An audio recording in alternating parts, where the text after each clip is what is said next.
సత్తెనపల్లి నియోజకవర్గ అభివృద్ధి, ప్రజల ఉపాధి, ఆత్మగౌరవం కోసం పొట్టి శ్రీరాములు స్ఫూర్తితో పోరాటం చేస్తానని జయభీర్రావు పార్టీ సత్తెనపల్లి ఎమ్మెల్యే అభ్యర్థి న్యాయవాది జొన్నలగడ్డ విజయ్ కుమార్ పేర్కొన్నారు. పార్టీ ఆధ్వర్యంలో శనివారం పల్నాడు జిల్లా సత్తెనపల్లిలో జరిగిన పొట్టి శ్రీరాములు జయంతి కార్యక్రమంలో ఆయన మాట్లాడారు. తెలుగు మాట్లాడే వారంతా ఒకే రాష్ట్రంగా ఉండాలని సుమారు 58 రోజుల పాటు ఆమరణ నిరాహార దీక్ష చేసి పొట్టి శ్రీరాములు ప్రాణత్యాగం చేసి ఆత్మగౌరవం నిలబెట్టారని కొనియాడారు.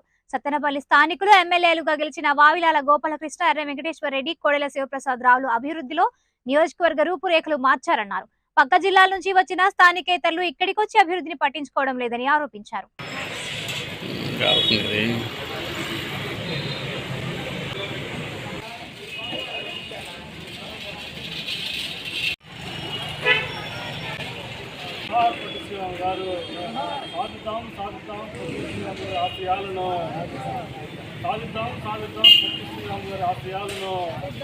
తెలుగువారి ఆత్మగౌరవం కోసం పొట్టి శ్రీరాములు గారు తన ప్రాణాన్ని త్యాగం చేయడం జరిగింది.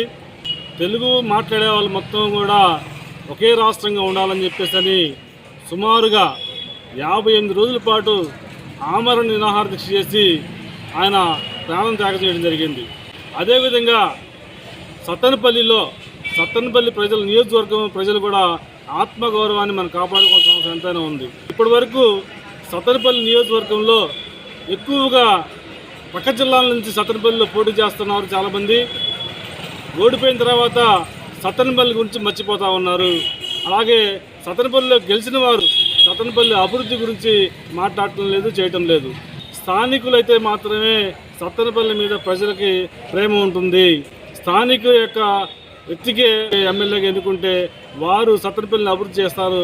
గతంలో వావిలాల గోపాలకృష్ణయ్య గారు సత్తెనపల్లి పోటీ చేసి గెలిపొందడం వల్ల సత్తెనపల్లి అభివృద్ధి అనేది ఆయన చేయడం జరిగింది.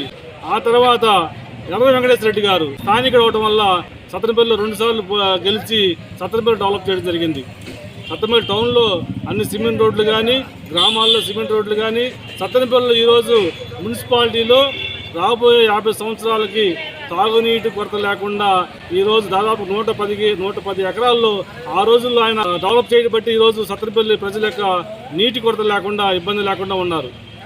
ఆయన తర్వాత కోడెల శివప్రసాదరావు గారు, ఆయన స్థానికుడు కావడం వల్ల సత్తెనపల్లి నియోజకవర్గ రూపురేఖలు మార్చడం జరిగింది. అదేవిధంగా నేను కూడా స్థానికుడినే. నేను జయభీర్రావు భారత్ పార్టీ తరఫున ఎమ్మెల్యేగా పోటీ చేస్తూ ఉన్నాను.